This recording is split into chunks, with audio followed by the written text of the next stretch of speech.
नमस्कार, grand Asia news में आप सभी का स्वागत है। ताजा खबरों के साथ हाजिर हूं मैं प्रीति विश्वास। बढ़ते हैं बुलेटिन की ओर, पर उससे पहले आई नजर डालें हेडलाइंस पर।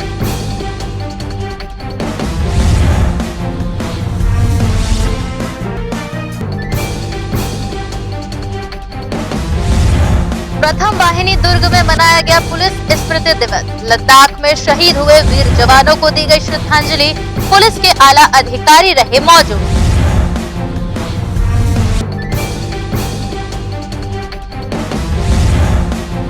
मास्क ही ब्रह्मास्त्र है का संदेश देते हुए दुर्ग जिला पुलिस ने प्रतीकात्मक रूप से सेक्टर 10 के ग्लोब को पहनाया मास्क।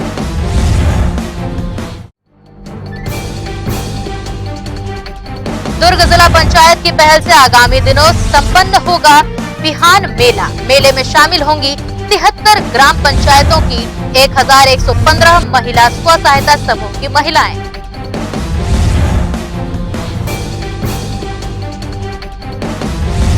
दुर्ग नगर निगम ने गौठान में फैलाया डस्ट के उड़ने और रिसने से पशुओं पर मंडरा रहा खतरा। निगम की बड़ी लापरवाही आई सामने।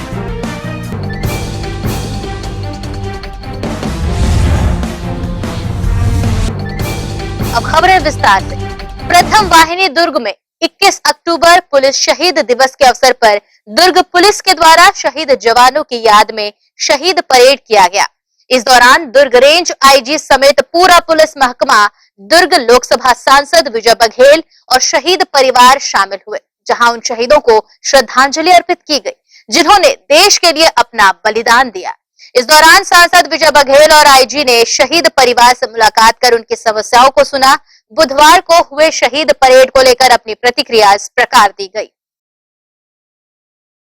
जो हमारे शहीद पुलिस जवान हैं उसको श्रद्धांजलि देने, उनको नमन करने, उनको प्रणाम करने और उनके परिवारजनों से मिलकर उन्हें ढाढ़स बंधाने, उन्हें हिम्मत ताकत देने और उनको मेरे लायक जो भी परेशानी हो मेरे अधिकार के अनुसार उनको दूर कर सकें, ये निवेदन करने मैं आया हूँ। ये पुलिस शहीद दिवस पिछले 61 साल से मनाई जा रही है। 61 साल की इसकी शुरुआत हुई और हर साल जो हमारे पुलिस जवान शहीद होते हैं, जिस तरह सेना बॉर्डर की रक्षा करती है, देश की रक्षा करती है, उसी तरह आंतरिक जो शांति है उसको बनाए रखने के लिए, आंतरिक सुरक्षा बनाए कर रखने के लिए पुलिस जवान सतत 24 घंटे लगे रहते हैं। और उन जवानों के ऊपर जब घातक हमले होते हैं, ऐसे कोई क्रूर या आतताई नक्सलवादी लोग उन पर हमला करते हैं तो वो शहीद हो जाते हैं, हमारी रक्षा करते हैं। ऐसे ही पुलिस शहीदों की स्मृति भी ये दिन लगातार मनाई जा रही है। आज मैं भी यहाँ आकर मैंने नमन किया, प्रणाम किया। 20 अक्टूबर को पुलिस शहीद स्मृति दिवस के रूप में मनाया जाता है और इसमें 1 सितंबर 2019 से 31 अगस्त 2020 तक जितने भी पुलिसकर्मी कर्तव्य की बलिवेदी पर अपने प्राणों को न्यौछावर किए हैं उनको हम आज नमन करते हैं। उनको सदा सुमन अर्पित आज 21 अक्टूबर के दिन करते हैं। और इस अवसर पर मैं कहना चाहता हूं कि इस अवसर पर जो समस्त शहीद परिवार हैं वो भी आते हैं और शहर के अन्य गणमान्य नागरिक भी आके सदा सुमन अर्पित करते हैं। और साथ ही साथ शहीद परिवारों की जो यदि कोई समस्या है तो समस्याओं को भी हम सुनते हैं और उन समस्याओं का निराकरण करने का प्रयास करते हैं। साथ ही साथ मैं बताना चाहूँगा कि शहीदों की समस्या का निराकरण तत्काल रूप से होता है। यदि फिर भी जो समस्या बच जाती है, आज उनको विशेष रूप से सुनकर उनका भी सम्मान करते हुए वो समस्याओं का निराकरण करते हैं। कोरोना संक्रमण के रोकथाम में लगे दुर्ग निगम के कर्मचारियों को अब मिलेगा 15% बोनस। महापौर परिषद में लिया गया निर्णय, जिससे कर्मचारियों में दौड़ पड़ी खुशी की लहर। कोरोना संक्रमण की रोकथाम में लगे निगम के अधिकारी और कर्मचारियों को 15% बोनस प्रदान किया जाएगा, जिसका निर्णय आज महापौर परिषद की बैठक में लिया गया। जिसकी जानकारी देते हुए निगम महापौर धीरज बाकलीवाल ने कहा कि कोविड-19 में कार्य करने वाले स्वास्थ्य विभाग व अन्य विभाग के कर्मचारियों को नगर निगम दुर्ग द्वारा 15% बोनस दिया जाएगा। उन्होंने ये भी कहा कि 1 अप्रैल से 30 सितंबर तक जिन कर्मचारियों ने कोविड-19 के तहत कार्य किया है, ऐसे सभी कर्मचारियों को बोनस प्रदान किया जाएगा। महापौर परिषद के द्वारा लिए गए इस निर्णय से निगम कर्मचारियों में नए उत्साह का संचार हो गया है और वे परिषद के इस निर्णय से काफी खुश भी नजर आए। ग्रैंड एशियन न्यूज के लिए दुर्ग से नसीम फारूकी की रिपोर्ट। वहीं दुर्ग नगर निगम महापौर ने सफाई कर्मियों को वार्डों में जाकर सुरक्षा किट प्रदान किए। साथ ही उन्होंने कहा कि खतरा अभी टला नहीं है, सभी सुरक्षा के साधनों को अपनाकर स्वयं भी सुरक्षित रहें और समाज सहित अपने परिवार को भी सुरक्षित रखें। दुर्ग निगम महापौर धीरज बाकलीवाल ने सफाई कर्मियों को वार्डों में जाकर सुरक्षा किट प्रदान किए, जिसके तहत निगम महापौर धीरज बाकलीवाल ब्राह्मणपारा, बैगापारा, कीरा मंदिर व कोटिया कला वार्ड पहुँचे और सफाई कार्य में लगे सफाई कर्मियों को सुरक्षा के किट प्रदान किए। इस सुरक्षा किट में सैनिटाइजर, किलोए पाउडर, हैंड ग्लव्स और फेस शील्ड शामिल रही। इस मौके पर निगम महापौर धीरज बाकलीवाल ने कहा कि कोरोना संक्रमण का खतरा अभी टला नहीं है।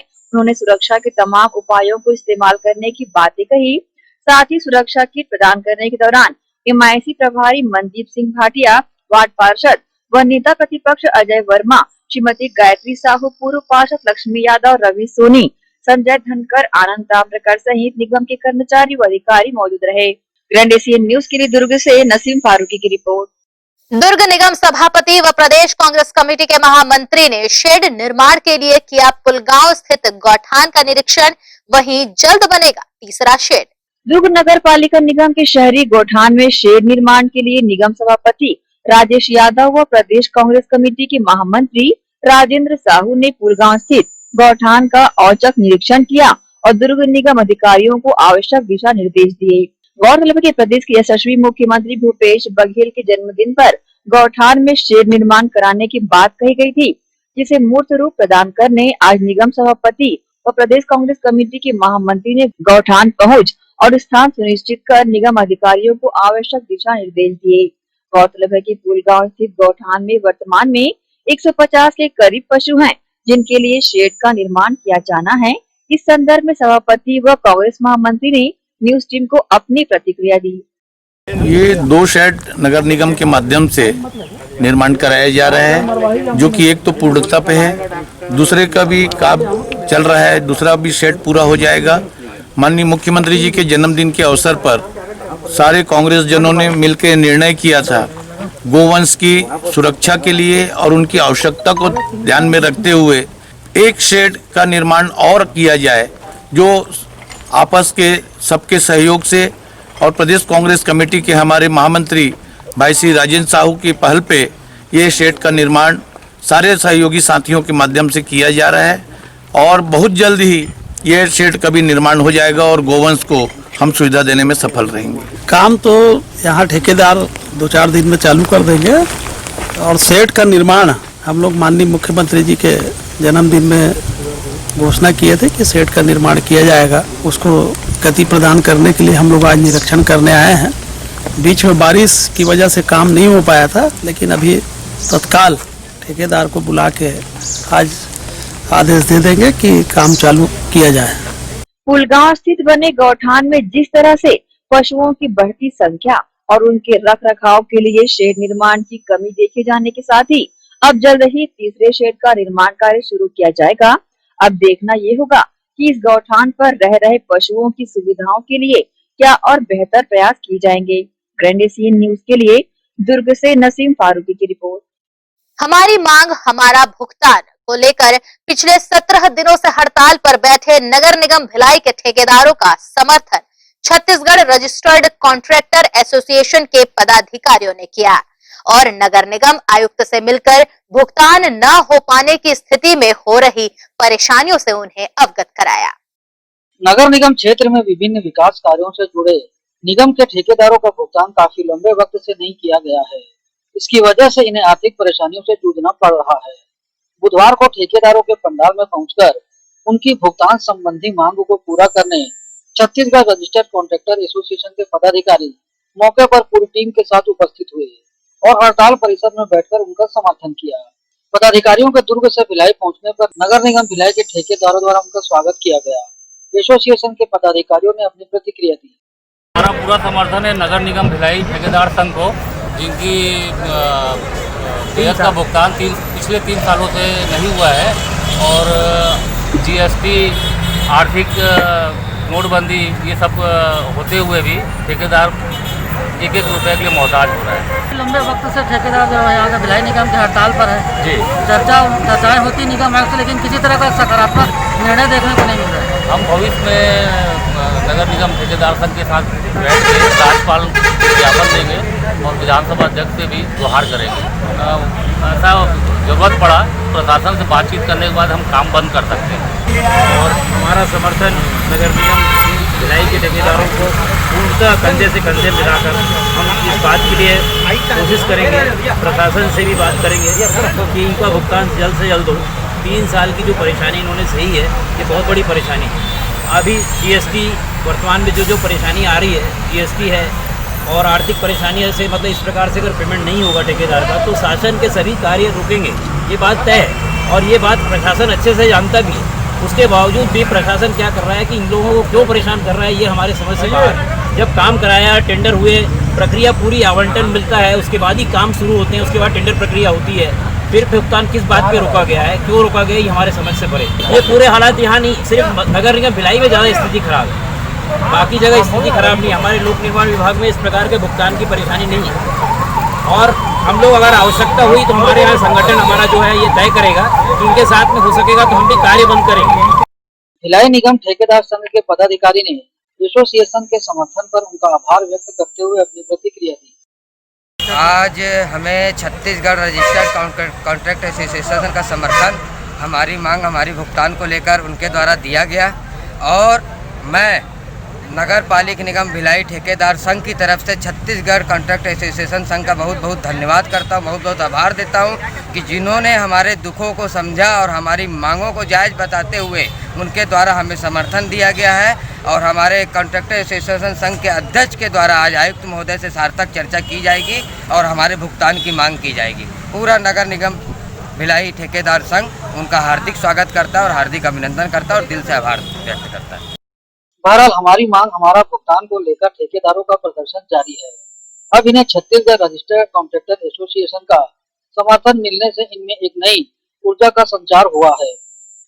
ग्रैंड एशियन न्यूज के लिए कैमरामैन पुलक निषाद के साथ संजय दुबे। महिलाओं को आत्मनिर्भर बनाने व भारत सरकार की पहल से स्वरोजगार प्रदान कराने राष्ट्रीय ग्रामीण आजीविका मिशन के तहत दुर्ग ब्लॉक के 73 ग्राम पंचायतों में इस योजना पर कार्य किया जा रहा है। राष्ट्रीय ग्रामीण आजीविका मिशन बिहान योजना के तहत ग्रामीण व शहरी महिलाओं को स्व सहायता समूहों से जोड़कर जिला पंचायत व जनपद के मार्गदर्शन में महिलाओं को स्वरोजगार उपलब्ध कराया जा रहा है, जिसमें महिलाएं आत्मनिर्भर बनने के साथ ही अपनी बचत कर भविष्य में आगे भी बढ़ रही है।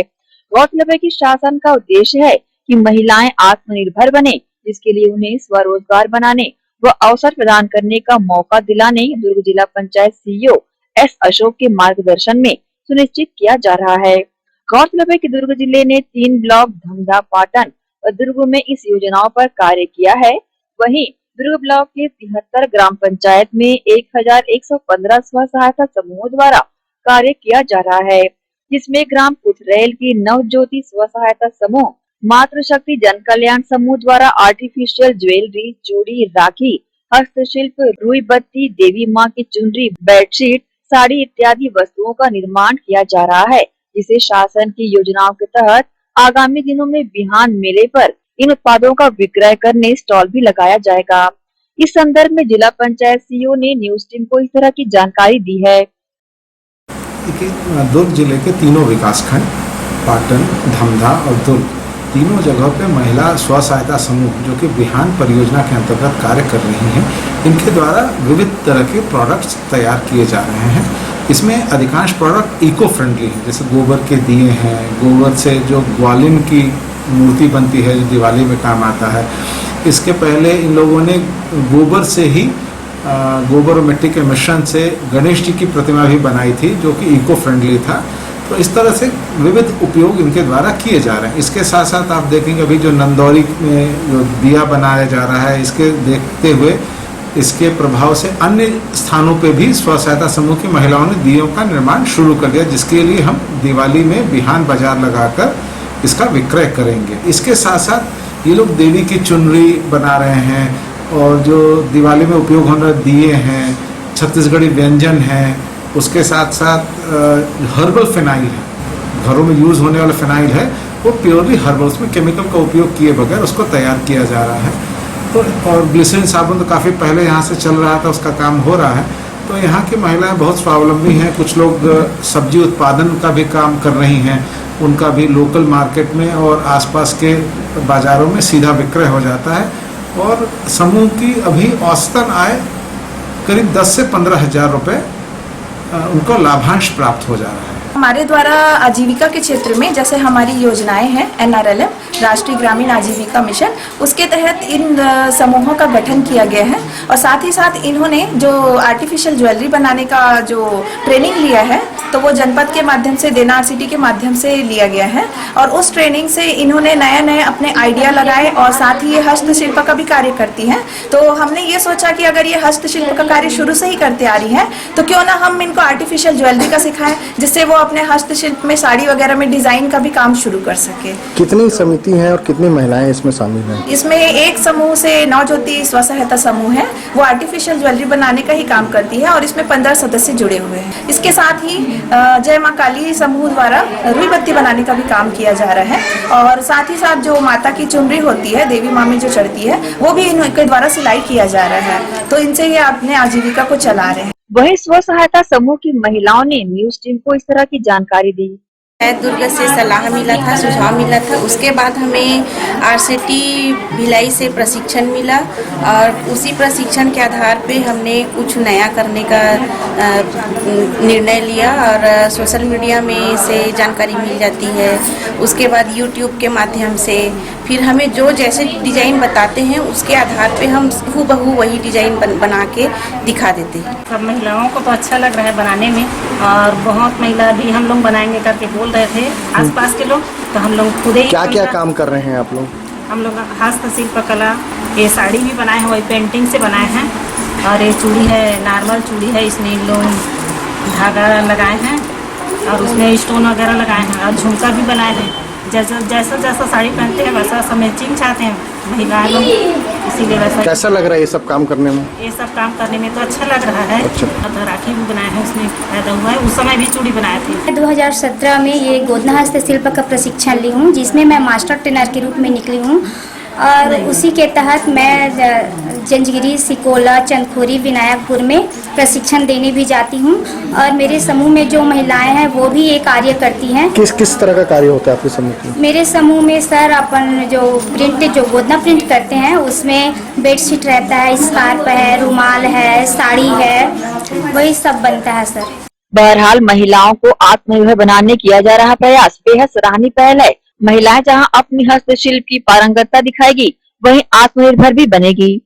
एशियन न्यूज के लिए दुर्ग से नसीम फारूकी की रिपोर्ट। इसी के साथ यहाँ रुक रहे हैं एक छोटे से ब्रेक के लिए। जल्द हाजिर होते हैं कुछ और खबरों के साथ।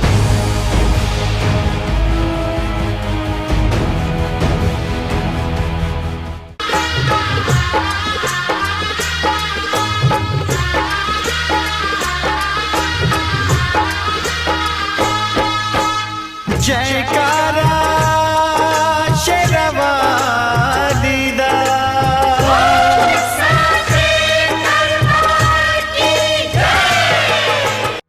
BM Shah hospital and research centre. जी हाँ, शहर के हृदय स्थल शास्त्री नगर में संचालित BM Shah multi speciality hospital, जहाँ 24 घंटे आपातकालीन सुविधाएं, casualty, OT, ICU, MICU, NICU, OPD, x ray, CT scan, MRI, sonography, dialysis सेवा उपलब्ध, एम्बुलेंस सेवा भी उपलब्ध, साथ ही प्राइवेट वार्ड व जनरल वार्ड उपलब्ध। शहर के प्रख्यात विशेषज्ञों द्वारा उपचार। हॉस्पिटल के विभाग: जनरल फिजिशियन, न्यूरो फिजिशियन, प्रसूति रोग, न्यूरो सर्जन, जनरल सर्जन, चर्म रोग, कान, नाक, गला, शिशु रोग विशेषज्ञ। साथ ही हॉस्पिटल को 2 भागों में बांटा गया है, कोविड जोन व नॉन कोविड जोन। विशेष देखरेख में कोविड जांच के लिए RT-PCR जांच सुविधा एवं रिपोर्ट 24 घंटे में उपलब्ध। हमारा पता: BM Shah multi speciality hospital, Shastri Nagar, Bhilai. Mobile number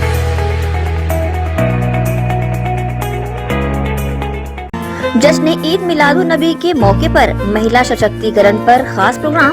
जी हां, छत्तीसगढ़ मुस्लिम फ्रंट की जानिब से प्रदेश का दूसरा राज्य स्तरीय मुस्लिम महिला महासम्मेलन और सम्मान समारोह 31 अक्टूबर शनिवार, स्थान जामा मस्जिद के पीछे, पेरिस हॉल, सेक्टर 6, भिलाई। संपर्क करें 9424113333, 7000342217, 9424101001। आजा आजा जिंदे शामी आने के तले, आजा जरी वाले नीले आसमान के तले, जय हो जय हो। अगर आप करते हैं छुप छुप कर डांस या फिर अकेले छत पर गाते हैं गाना और लगता है आपको कि आपकी प्रतिभा है मंच के काबिल, तो हम देंगे आपको नीला आसमान दुनिया पर छा जाने के लिए। फिर देर ना करें, छोड़ें अपनी झिझक और तुरंत ग्रैंड एशियन न्यूज के ऑफिस पहुंचकर कराएं अपना रजिस्ट्रेशन। नीचे दिए गए हमारे पते या नंबरों पर संपर्क करें और दिखाएं अपनी प्रतिभा पूरी दुनिया को। जब हम हैं आपके साथ तो डरने की क्या है बात। दर्श टीवीएस शोरूम। हमारे यहाँ टीवीएस कंपनी की सभी BS6 गाड़ियाँ उपलब्ध है। आकर्षक कलर्स में मनमोहक टीवीएस की गाड़ियाँ ग्राहकों की मांगों पर उपलब्ध है। हर वाहनों की खरीदी पर निश्चित उपहार। समय समय पर कैंप लगाकर सर्विस की जाती है। Labour charge 100% free. दर्श टीवीएस शोरूम में त्योहारी सीजन में आकर्षक उपहार ग्राहकों के लिए उपलब्ध कराए जाते हैं। हमारा पता दर्श टीवीएस शोरूम, अमन ढाबा के बाजू, ग्रैंड एशियन न्यूज कार्यालय के नीचे, ground floor, Junwani Kohka road, Bhilai, Chhattisgarh. Phone number 078829603336। Sales हेतु हमें संपर्क करें 7477279780। सर्विस हेतु संपर्क करें 8349279780।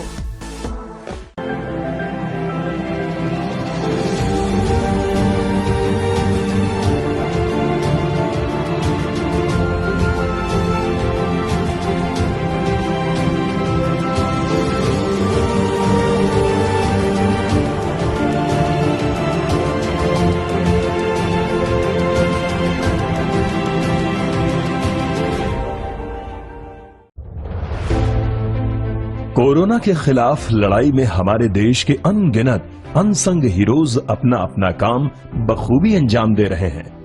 डॉक्टर्स, नर्सेस, पुलिस विभाग, सफाई कर्मचारी, नगर निगम कर्मचारी, बैंक कर्मचारी, ये सब तो हमारी नजर के सामने हैं, लेकिन कुछ हीरोज ऐसे भी हैं जिनका ख्याल भी हमारे दिमाग में नहीं है। वो है हमारे केबल हीरोज। कोरोना से फाइट करने के लिए आप सब अपने घरों में हैं और आपका और आपके परिवार का मनोरंजन कर रहा है टीवी, इंटरनेट। क्या आप जानते हैं कि आपके घर में टीवी बराबर चलता रहे, आपका पसंदीदा चैनल आप तक लगातार पहुंचता रहे और इंटरनेट में कोई रुकावट ना आए? उसके लिए हजारों केबल ऑपरेटर्स और केबल वर्कर्स 24/7 आपके मनोरंजन के लिए काम कर रहे हैं। सभी केबल कर्मचारियों को सलाम और शत शत नमन।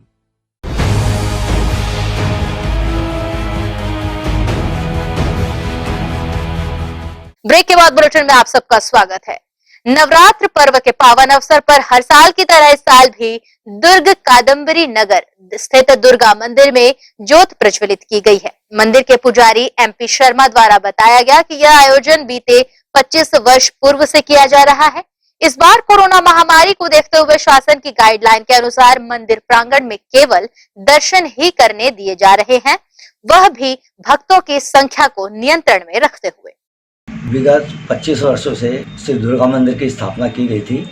उसी हर नवरात्रि पर्व पर विगत दुर्गा मंदिर कादम्बरी दुर्ग में है ये, और 25 वर्षों से जो स्थायित्व जो चल रहा है, अखंड ज्योति की स्थापना होती आई है, जिसमें सभी भक्तगणों की मनोकामना पूर्ण के लिए यह अखंड ज्योति कलश प्रज्वलित की जाती है, जिसमें 43 ज्योत इस वर्ष हुई है। कोरोना महामारी को देखते हुए सोशल डिस्टेंसिंग का पूरा पालन करते हुए हम भक्तगणों को दर्शन कराते हैं और जो भी है अपनी श्रद्धापूर्वक नारियल, अगरबत्ती, धूप, चुन्नी वो सैनिटाइजर करके ही हम उसको मतलब के भेंट माता को चढ़ाते हैं। माँ की कृपा से हर वर्ष ज्योत बढ़ोतरी ही बढ़ती जाती है और कोरोना महामारी के चलते हम लोग इसमें नियमित ही जोत का रखे हैं। शहरी गौठान कोसानगर वार्ड 3 में गोबर खरीदी नहीं होने तथा वार्ड की विभिन्न समस्याओं को लेकर वार्ड पार्षद जयप्रकाश यादव ने जोन आयुक्त सुनील अग्रहरी को ज्ञापन सौंपा। वार्ड पार्षद ने बताया कि पिछले 1.5 महीने से शहरी गौठान में गोबर खरीदी बंद है, जिससे गोबर बेचने वालों को परेशान होना पड़ रहा है। पार्षद ने यह भी बताया कि वार्ड में नियमित साफ सफाई भी बंद है। घरों से कचरा उठाकर ले जाने वाले में ही लापरवाही बरत रहे हैं। पार्षद जेपी यादव के साथ जोन कार्यालय में एकत्र लोगों ने अपनी प्रतिक्रिया दी। वार्ड 3 में शहरी गौठान में लोगों के द्वारा गोबर खरीदी जो है वो खरीदी बिक्री की जा रही थी। गोबर खरीदी बिक्री अभी बंद है। पिछले 1.5 महीने से गोबर खरीदने से सरकार ने मना कर दिया है, ऐसा हमें संबंधित गौठान के लोगों द्वारा बताया जा रहा है, जिसकी वजह से जो स्थानीय जो ग्वाले हैं जिन्होंने गोबर से मिलने वाली लाभ का कुछ पैसा जमा करके किस्तों में कुछ मवेशी खरीदे थे, गाय खरीदी थी, भैंस खरीदी थी, अभी उनके सामने किस्त भरने की संकट आ गई है और समस्या से ग्रस्त हैं। गोबर खरीदने के लिए बार बार आग्रह किए जाने के बाद भी ये लोग गोबर खरीदने से मना कर रहे हैं। इस मांग को लेकर सभी वार्डवासियों की ओर से हम आज जोन आयुक्त को ज्ञापन सौंप रहे हैं कि हमारी मांगों को पूरा किया जाए, गोबर खरीदी की जाए। गोबर में इस्तीफा डाल नहीं सका था, गोबर लपन करते कहा किस्ती बताबो। तो क्या चाहते हो सरकार से? चालू करे गोबर ले। 1 लाख में भैंसी लिया था। अच्छा। गोबर खरीदी बंद हो गया है। हाँ। तो मैं भैंस की किस्ती नहीं पटा रहा हूँ। अच्छा। और गोबर बेच के भैंस की किस्ती पटाऊंगा करके लिया था मैं। अच्छा। गोबर खरीदना चालू कर दो। हमारी गोबर 1.5 महीने से खरीदी नहीं जा रही है। हाँ। इसी कारण हम लोग नगर निगम में आए हैं और हम लोग खरीदने के लिए बोल रहे हैं तो कोई सुनाई नहीं कर रहे हैं। इसी कारण आए हैं हम लोग। तो हम लोग गाय और भैंस खरीद चुके हैं, गोबर बेचकर कुछ खरीदे किस्त चुकाएंगे करके, तो ये लोग अभी ले नहीं रहे गोबर। अच्छा। तो उसी कारण हम यहाँ आए हैं। हम लोग का परेशानी है कि हम लोग कर्जा वर्जा करके लिए गाय भैंस, तो ये गोबर नहीं ले रहे हैं तो इसको लिया जाएगा। में गोबर खरीदे जाना बंद है। हाँ। क्योंकि कारण पता करना है। अच्छा। 1 महीने का बस खरीदी हुआ है, 1.5 महीने से बंद है। क्या कारण से बंद किए हैं? वहाँ भुआ बांधा, राजनांदगांव, रिसाली यहाँ तो चालू है, लेकिन यहाँ क्यों बंद किए? हाँ, व्यवस्था नहीं है। मैडम लोग ठीक से साफ सफाई नहीं कर पा रहे हैं। अब क्या कारण है वही लोग बता सकते हैं। हम लोग को कारण भी जानना है कि यहाँ भिलाई में गोबर क्यों खरीदेंगे।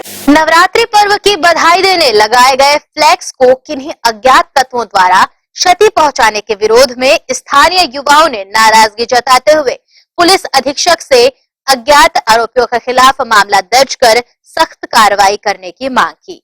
शहर वासियों को नवरात्रि की बधाइयां देने चंडी मंदिर के समीप लगाया गया फ्लैक्स असामाजिक तत्वों द्वारा फाड़ दिया गया है और मां दुर्गा की फोटो युक्त फ्लैक्स को जमीन पर फेंक दिया गया, जिसे धार्मिक भावनाओं को ठेस पहुंचाने वाला कृत्य बताते हुए वार्ड के युवाओं ने दुर्ग पुलिस अधीक्षक से शिकायत की और असामाजिक तत्वों के इस कृत्य पर कार्रवाई किए जाने की मांग की। गौरतलब है कि चंडी मंदिर के समीप मठपारा जाने वाले मार्ग पर मां दुर्गे की फोटो युक्त फ्लैक्स लगाया गया था और शहर वासियों को नवरात्रि की बधाइयां दी गई थी, जिसे कि असामाजिक तत्वों द्वारा फाड़कर जमीन पर फेंक दिया गया, जिसे वार्ड के युवा आपसी द्वेष व मां दुर्गा के अपमान के रूप में देख रहे हैं, जिसे लेकर उन्होंने दुर्ग एसपी से शिकायत भी की है और धार्मिक भावनाओं को ठेस पहुंचाने वालों के खिलाफ सख्त कार्रवाई की मांग भी की है। ग्रैंड एशियन न्यूज के लिए दुर्ग से नसीम फारूकी की रिपोर्ट। दुर्ग के शिवम मॉल के सामने मिली एक युवक की रक्त रंजित लाश, मौके पर पहुंचे पुलिस अधिकारियों ने घटना स्थल पहुंच शुरू की जांच। दुर्ग स्थित श्री शिवम मॉल के सामने पुरानी शराब भट्टी के पास युवक की खून से लथपथ लाश पाई गई है, जिसकी जानकारी मिलते ही दुर्ग सिटी कोतवाली व मोहन नगर थाना पुलिस की टीम ने मौके पर पहुंचकर घटनाएं वारदात की सुराग ढूंढने व जानकारी लेने में जुट गए। इसी तरह पुलिस द्वारा डॉग स्क्वाड बुलाकर घटना की खोजबीन कराई गई। पुलिस द्वारा इस मामले में हत्या का प्रकरण दर्ज किया गया है, वहीं जांच में पुलिस जुट भी गई है। गौरतलब है कि बुधवार की सुबह आसपास के निवासियों ने पुरानी शराब भट्टी की बंद दुकान के सामने एक युवक को रक्त रंजित अवस्था में देखा, जिसके सर पर भारी पत्थर से वार कर उसकी हत्या कर दी गई थी, जिसकी सूचना तत्काल स्थानीय निवासियों ने मोहन नगर पुलिस को दी और मौके पर मोहन नगर थाना प्रभारी व दुर्ग CSP पहुंचे और स्नैपफील्ड डॉग की मदद से वे आरोपी की तलाश में जुट गए। ग्रैंड एशियन न्यूज के लिए दुर्ग से नसीम फारूकी की रिपोर्ट। पुलगांव स्थित बने गौठान में बिछाई गई ब्लैक डस्ट के कारण वहां रह रहे मवेशियों को गंभीर बीमारियों का सामना करना पड़ रहा है, जिसके चलते आए दिन बड़ी संख्या में मवेशी बीमार पड़ रहे हैं, जिनका उपचार भी किया जा रहा है। राज्य शासन की योजनाओं का क्रियान्वयन जमीनी स्तर पर होते देखा जा रहा है, पर वही कई ऐसी योजनाएं हैं जिनका क्रियान्वयन तो सही ढंग से किया जाता है, पर वहीं अवस्था के चलते योजनाएं दम तोड़ती नजर आती है। गौरतलब है कि शहरी क्षेत्रों से दूर गौठान बनाए गए हैं। वहीं दुर्ग पुलगांव स्थित गौठान, जो कि लगभग कुछ माह पूर्व ही निर्मित किया गया था, यह व्यवस्थाओं के नाम पर निगम द्वारा पलीता लगाया जा रहा है। गौठान की भूमि जिस पर मवेशियों का डेरा होता है, वहीं दुर्ग पुलगांव स्थित गौठान की दलदली भूमि को समतली करने के उद्देश्य से ब्लैक डस्ट डाला गया। इन डस्टों के जमीन पर डलने के बाद जमीन तो समतली हुई, पर वहीं कहीं कहीं गड्ढों में पानी भरने जैसी शिकायतें आम हो गई और ये पानी जो मवेशियों को चाव से पीते देखा जा रहा है, दरअसल में ये पानी केमिकल युक्त हो गया है और इन्हें पीकर मवेशी बीमार भी पड़ रहे हैं। निगम द्वारा व्यवस्था दुरुस्त करने का प्रयास तो किया गया, मगर वो भी खाना पूर्ति के तहत किया गया। मवेशियों के बीमार होने का सिलसिला यहाँ पर देखा जा रहा है। मामले में निगम सभापति से जब चर्चा की गई तो उन्होंने कुछ इस तरह की जानकारी न्यूज टीम को दी। ब्लैक डस्ट चूंकि पहले से डल चुका था, लेकिन इसके ऊपर फिर से हम समतलीकरण का काम करेंगे मुरम डाल के, तो ये दिक्कत आने वाले समय में खत्म हो जाएगी। अभी वर्तमान में ये दिक्कत जरूर है, लेकिन जब समतलीकरण का कार्य हो जाएगा, शेड निर्माण हो जाएगा, नाली निर्माण हो जाएगा, कोटना निर्माण तो लगभग हो चुका, और समय को देखते हुए, हमारी गोवंश की संख्या को देखते हुए जो भी चीजों की आवश्यकता होगी नगर निगम के माध्यम से और जन सहयोग के माध्यम से हम लोग इसको पूरी करने के लिए कृत संकल्पित हैं। बीमार मवेशियों का उपचार कर रहे पशु चिकित्सक ने भी इस तरह की जानकारी न्यूज टीम को दी है। सर नॉर्मल फीवर ही आता है यहाँ पे, और ये ब्लैक डस्ट का जो पानी पीते हैं हम लोग, उसकी वजह से एनीमिया वगैरह के केस थोड़े से बढ़ गए हैं यहाँ पे।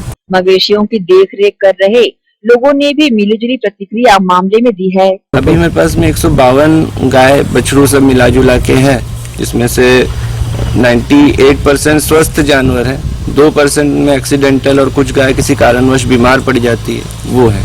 एक तरफ राज्य शासन ने गौठानों का निर्माण कराकर मवेशियों को सुरक्षा प्रदान की है, वहीं नगर निगम द्वारा जो व्यवस्थाओं को दुरुस्त करना छोड़ लापरवाही पूर्वक कार्य करना भी समझ से परे है। बहरहाल जरूरत है मूक मवेशियों को ध्यान में रखते हुए कार्यों की खाना पूर्ति न की जाए। ग्रैंड एशियन न्यूज के लिए नसीम फारूकी की रिपोर्ट। श्री राम सिंधी पंचायत और मानव सेवा समिति भिलाई की पहल से आज के महंगे चिकित्सा प्रणाली से आम जनमानस को राहत पहुंचाने का प्रयास किया जा रहा है, जिसके तहत वैशाली नगर स्थित झूलेलाल धाम में धर्मार्थ पैथोलॉजी लैब का शुभारंभ किया गया। मानव सेवा ही माधव सेवा को चरितार्थ करते हुए श्री राम सिंधी पंचायत और मानव सेवा समिति के संयुक्त प्रयासों से झूलेलाल धाम वैशाली नगर में धर्मार्थ पैथोलॉजी लैब की स्थापना की गई है, जिसका शुभारंभ बुधवार को किया गया। इस पैथोलॉजी लैब के जरिए आज के समय में काफी महंगे चिकित्सकीय सुविधाओं से आम जनमानस को राहत पहुंचाने का प्रयास किया जाएगा। यहाँ काफी किफायती दरों पर सभी प्रकार की जांच डॉक्टर सोहनलाल साहू द्वारा की जाएगी। इसके पूर्व भी डॉक्टर पुरुषोत्तम बत्रा द्वारा इसी परिसर में निःशुल्क होम्योपैथिक चिकित्सा सेवा दी जा रही है। इस धर्मार्थ पैथोलॉजी जांच केंद्र की स्थापना के बारे में मानव सेवा समिति के सदस्य एवं यहाँ सेवा देने वाले डॉक्टर सोहनलाल साहू ने न्यूज टीम को अवगत कराया। हम लोगों का एएल मित्र मंडल द्वारा विगत 20 वर्षों से होम्योपैथिक चिकित्सा संचालित की जा रही है निःशुल्क। उसी को आगे बढ़ाते हुए हम लोगों ने ये पैथोलॉजी लैब का उद्घाटन किया है। आज हमारे समाज के अध्यक्ष श्री भीमसेन सेतपाल, श्री दयाराम बत्रा जी द्वारा सभी समाज को इसका लाभ मिले और निम्न वर्ग को ज़्यादा लाभ मिले। एकदम किफ़ायती दरों पर इसका टेस्ट किया जाएगा।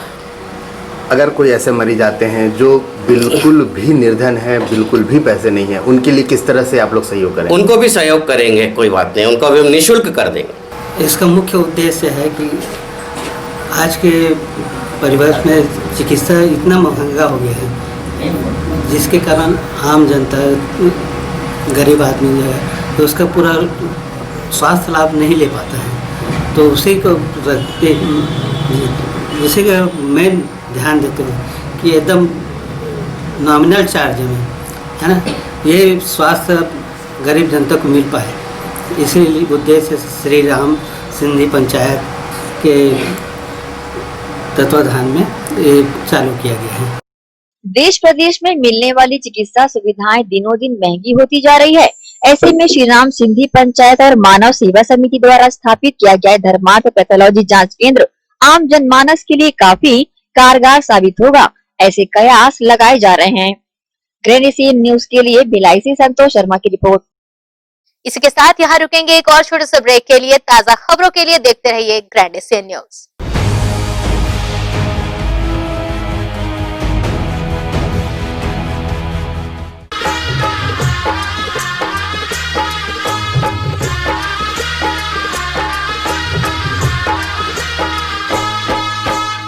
जयकारा शेरवाली दा,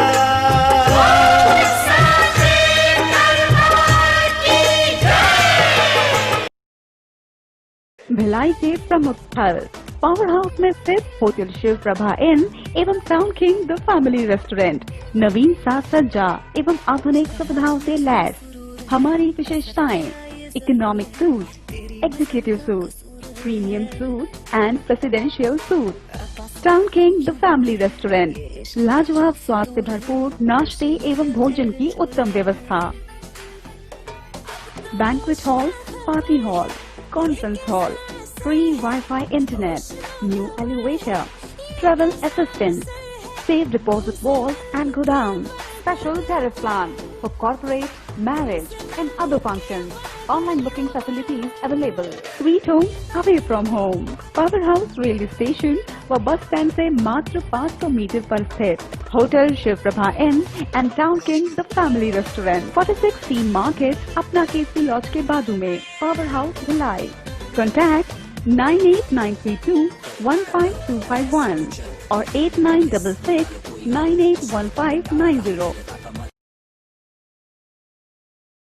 कोविड-19 के इस दौर में आपके लिए आपकी प्रतिभा दिखाने का सुनहरा अवसर है।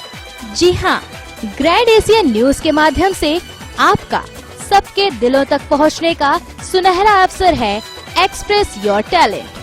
अगर आप में नृत्य गायन की प्रतिभा है और आप जमाने को दिखाना चाहते हैं कि आप में वो गुण है जो सबसे अलग है, तो तुरंत संपर्क करें। ग्रैंड एशियन न्यूज कार्यालय, 2nd फ्लोर, अमन ढाबा के बाजू, Junwani road.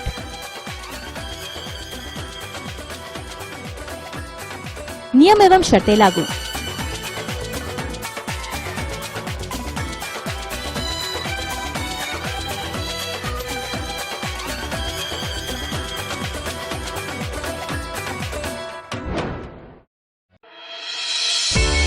Sunshine multi speciality hospital अब भिलाई के चरोदा में भी।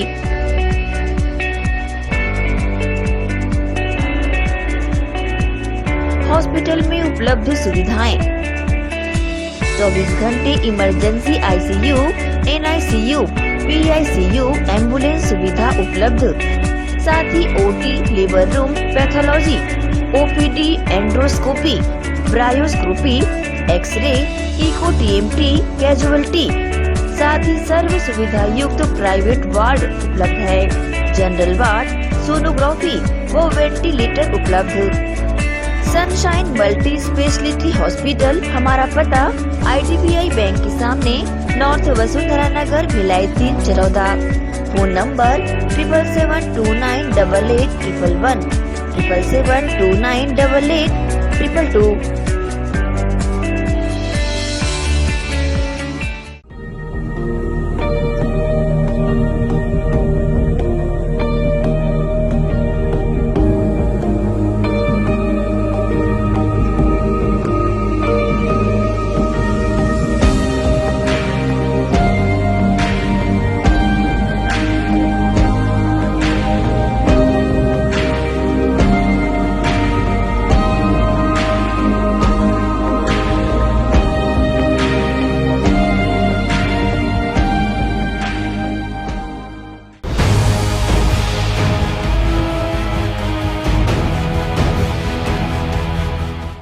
ब्रेक के बाद बुलेटिन में आप सबका एक बार फिर से स्वागत है।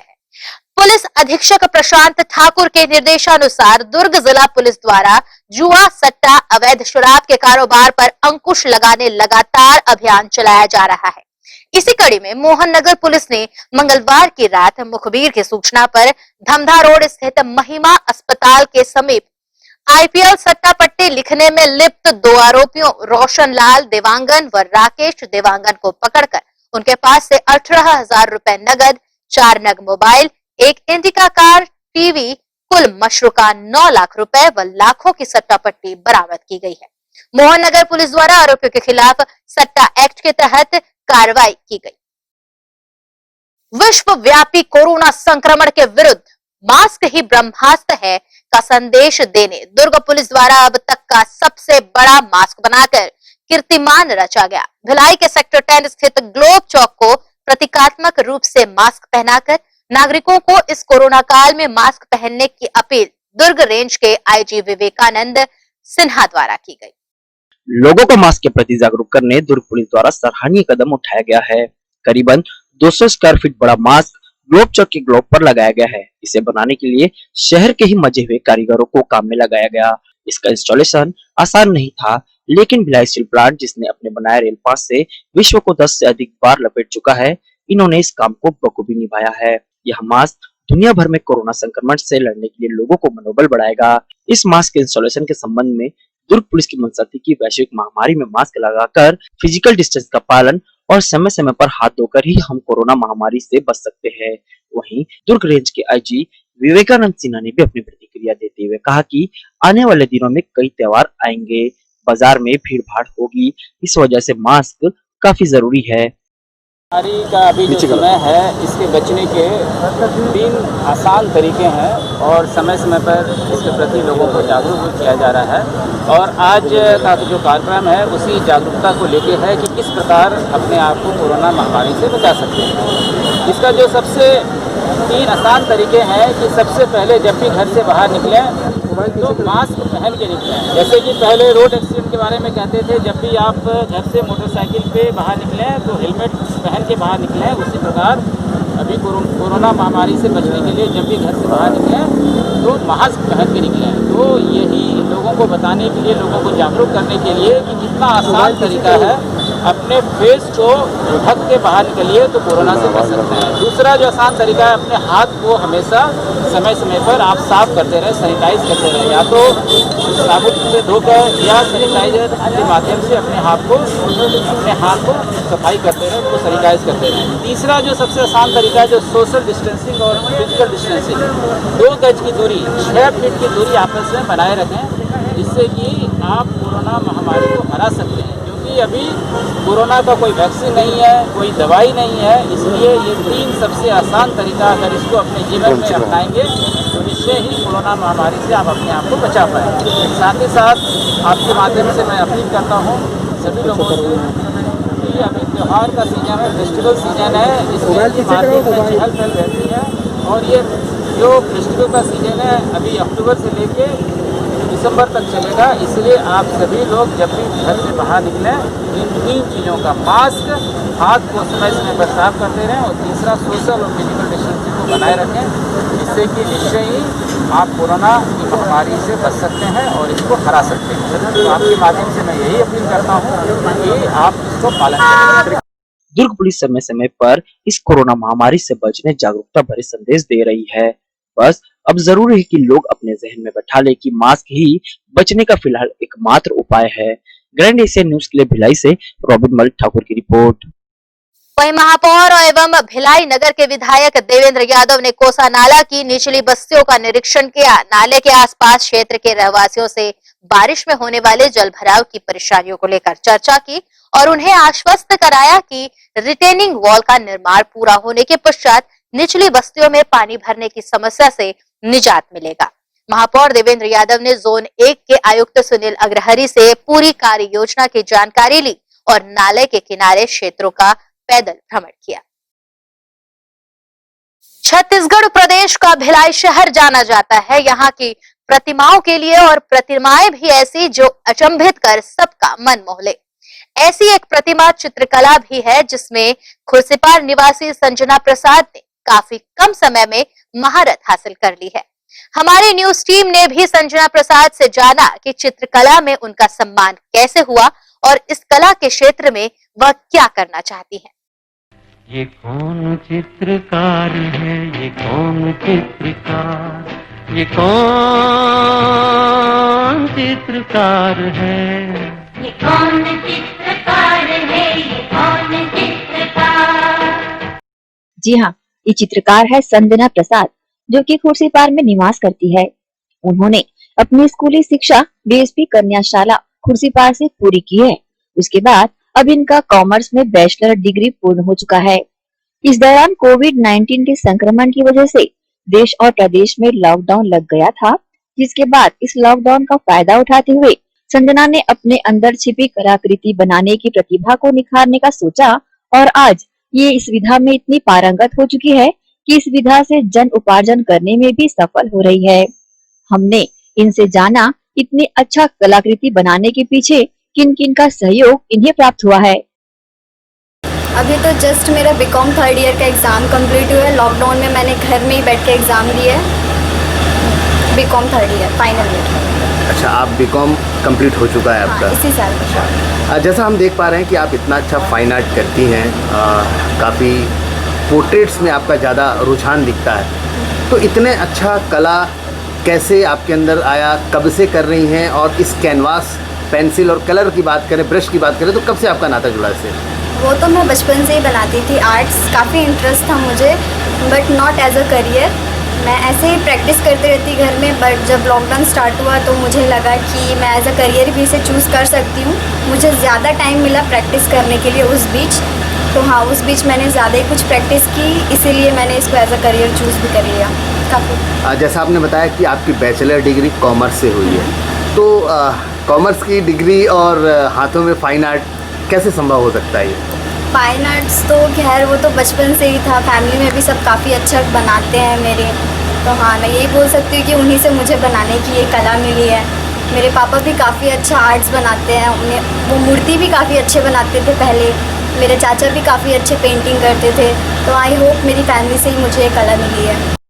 संजना हमें बताती है कि बचपन से ही इन्हें चित्रकला में काफी रुचि थी और धीरे धीरे जैसे ये बड़ी होती गई, ये रुचि संजना का जुनून सा बन गया। YouTube पर ऐसी कलाकृतियां देखकर ये और भी प्रभावित होने लगी और उन्होंने अपने हाथ की कला को एक नया आयाम देते हुए आज इतनी सुंदर और बेहतरीन चित्रकलाएं की है। क्योंकि लॉकडाउन था, उस बीच तो ना स्कूल खुले थे ना कोचिंग, सब कुछ तो बंद था, तो उसी बीच मुझे टाइम मिल गया दोनों करियर दोनों चूज करने के लिए, पढ़ने के लिए भी और आर्ट्स की प्रैक्टिस करने के लिए भी। हर चीज़ का एक गुरु होता है, एक आइडल होता है। आप जो आज कर रही हैं, किसको अपना आइडल मानती हैं, किसको अपना प्रेरणा स्रोत मानती हैं? मैंने इसको ऐसा करियर चूज़ नहीं किया था पहले, जब से मैंने YouTube में बड़े बड़े आर्टिस्ट को देखे हैं, काफ़ी अच्छा आर्ट बनाते हैं, तो मुझे लगा कि वो जब एज अ करियर चूज़ कर सकते इतनी प्रैक्टिस करके, तो मैंने भी इतनी प्रैक्टिस की है, तो मैं भी इसे क्यों ना एज अ करियर चूज़ कर रही हूँ, तो मैंने भी चूज़ कर लिया इसका। करियर चूज़ अभी किए हैं, आगे क्या भविष्य देखते हैं, कैसे इसमें करियर बना पाएंगे? आगे आपके आर्ट्स जितने अच्छे होंगे, लोग अगर आप उसको पसंद करेंगे, तो हाँ आप काफ़ी बड़े आर्टिस्ट बन सकते हैं। तो मैं वही सोच रही हूँ, वही प्रैक्टिस कर रही हूँ उसी चीज़ की, कि मेरे आर्ट्स काफ़ी ज़्यादा इम्प्रूव होए, काफ़ी ज़्यादा अच्छे बने, ताकि सारे लोगों को पसंद आए और मैं एक काफ़ी अच्छी आर्टिस्ट बन सकूँ। अब इनका खुद का YouTube चैनल भी है, जिसके जरिए ये अपनी द्वारा बनाई गई चित्रकलाओं का प्रदर्शन करती है और इस क्षेत्र में रुचि रखने वालों को चित्रकला की बारीकियां भी बताती है, जिससे इनकी चित्रकला से प्रभावित होकर कुछ लोग इनसे संपर्क करके अपनी या अपने परिवार वालों की फोटो भी बनवाते हैं और उसके बदले में इन्हें कुछ धन राशि भी प्राप्त हो जाती है। एक मंच की बात होती है, क्या अब तक आपने अपनी कला का प्रदर्शन कहीं किया है? हाँ, मेरा एक YouTube चैनल है जिसमें मैं आर्ट सिखाती भी हूँ और अपने सारे आर्ट वर्क लोगों के साथ शेयर भी करती हूँ कि हाँ मैं किस तरीके से आर्ट वर्क बनाती हूँ, कितने अच्छे आर्ट वर्क हैं मेरे। सारे चीज़ें मैं पूरी डिटेल में अपने YouTube चैनल में सभी को बताती हूँ। अगर किसी को सीखना है तो आप मेरे YouTube चैनल में जाके सीख सकते हैं।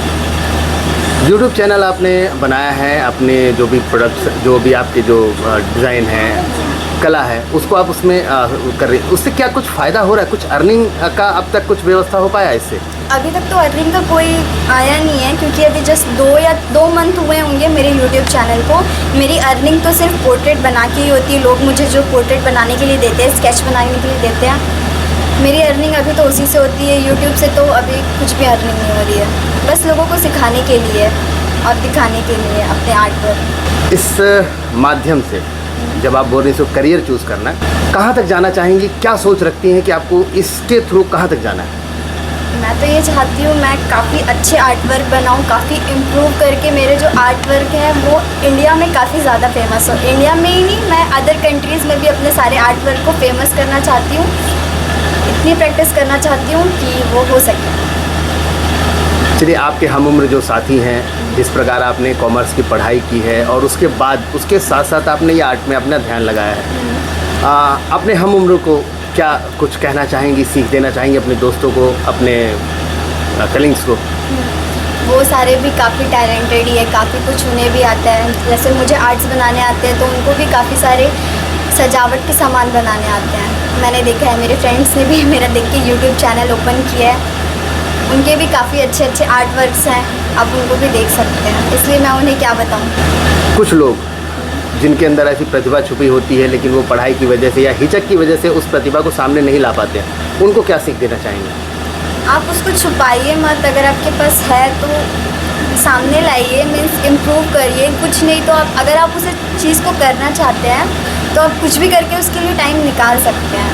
अगर आप उस चीज़ के लिए सीरियस हैं तो आपको टाइम निकालना पड़ेगा, और आप निकाल भी सकते हैं अगर आप सीरियस हो तो, वरना नहीं।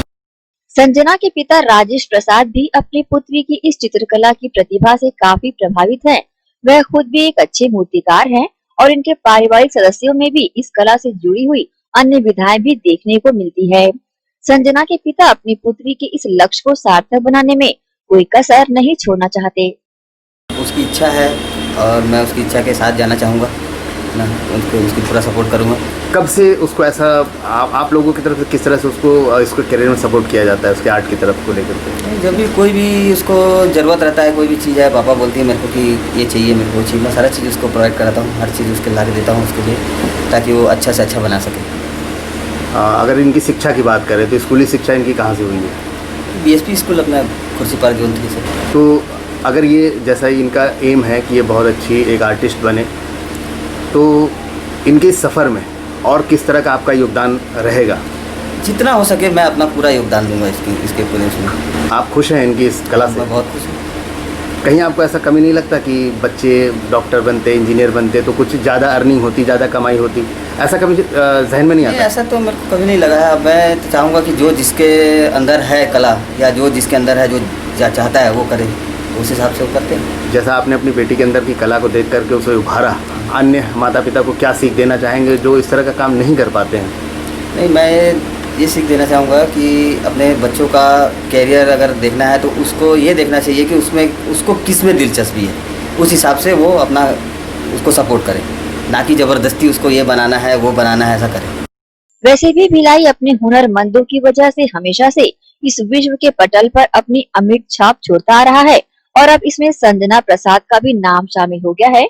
संजना अपने इस चित्रकला की प्रतिभा को वैश्विक पटल पर प्रदर्शित करना चाहती है, जिससे वे अपना और अपने परिवार का नाम रोशन कर सके। ग्रैंड एशियन न्यूज के लिए भिलाई से संतोष शर्मा की रिपोर्ट। नगर निगम के वार्ड 29 और 36 में लाखों रुपए की लागत से नाला निर्माण कार्य शुरू किया जाएगा। महापौर देवेंद्र यादव की पहल से शुरू होने जा रहे कार्य से स्थानीय लोगों की वर्षों पुरानी मांग पूरी हो सकेगी। महापौर ने निगम अधिकारियों की टीम के साथ मौके का निरीक्षण किया और नाले के पक्कीकरण कार्य को लेकर क्षेत्र के लोगों से चर्चा की। वार्ड 36 और 29 में 80-80 लाख रुपए की लागत से कार्य शुरू किया जाएगा। लोगों को हो रही परेशानियों को देखते हुए महापौर देवेंद्र यादव ने इसे संज्ञान में लेकर राशि स्वीकृत कर दी है। धमधा थाना क्षेत्र में अज्ञात लोगों द्वारा चोरी व चाकूबाजी की घटना को अंजाम दिया गया। मामले में एक महिला घायल हुई तो वहीं पुलिस जांच में जुट गई है। धमदा थाना इलाके के वार्ड क्रमांक 7 में बीती रात अज्ञात लोगों द्वारा मोटरसाइकिल से पहले पेट्रोल की चोरी कर वहीं 3000 रुपए की चोरी कर बुजुर्ग महिला के ऊपर चाकू से ताबड़तोड़ हमला किया गया। बाइक चोरी कर घटना की सूचना पर धमदा पुलिस ने मामला दर्ज कर पतासाजी शुरू कर दी है। गौरतलब है कि धमदा नगर पंचायत इलाके के वार्ड क्रमांक 7 में बीती रात्रि लीलाधर वर्मा के निवास में रखी मोटरसाइकिल से अज्ञात चोरों ने पहले पेट्रोल की चोरी की। वह सीसीटीवी फुटेज में भी आ गया, लेकिन कुछ समय बाद अज्ञात चोरों ने पड़ोस में रहने वाली महिला चलम्मा बाई अन्ना के ऊपर चाकू टिकाकर पैसे की मांग की। वहीं पैसा नहीं होने का हवाला देने पर चाकू से ताबड़तोड़ वार कर घायल कर दिया। वहीं कमरे पर रखे 3000 रुपए को चोरी कर बाहर में रखे नए मोटरसाइकिल को चोरी कर ले गए। सूचना पर धमदा पुलिस ने अज्ञात लोगों के खिलाफ मामला दर्ज कर विवेचना में ले लिया है। सुते थे रात का 2 लड़का टेप लग रहा था, 2 लड़का आए थे, हम देखे नहीं पाए। मुरमाज थोड़ा जाग के देख रहा टाइम ना, ये मेरे सामने खड़ा था वही जगह में, और उठते साथ हमला करने चालू कर। पैसा गुल्ला वुल्ला भी सही जगह के सामने में, और सब दर के लेके गाड़ी चल गई मेरे था, गाड़ी बाहर में था, उसी में पेट्रोल डाल के सब दर के ना ले गई। कौन सी गाड़ी है? ये सही होंडा नई गाड़ी है? हाँ नई गाड़ी है, 2 महीने होगा। क्या आपने पुलिस में कंप्लेन दर्ज कराया? हाँ हम चाकू मार से। कैसे मार दिए? क्या कारण था? नहीं समझे। इसको कौन से रूप में देख रही पुलिस और क्या तफ्तीश चल रही है यहाँ पे? अभी अपराध कायम किया गया है, विवेचना जारी है, देखते हैं इसमें आगे क्या हो सकता है। इस तरह की घटना क्षेत्र में होना कई तरह के सवालों को जन्म दे रहा है। बेहतर है इस ओर ध्यान दिया जाए। ग्रैंड एशियन न्यूज के लिए धमदा से लाला सिंह ठाकुर की रिपोर्ट। इसी के साथ न्यूज बुलेटिन में फिलहाल इतना ही। अब आपसे चाहेंगे इजाजत। नमस्कार।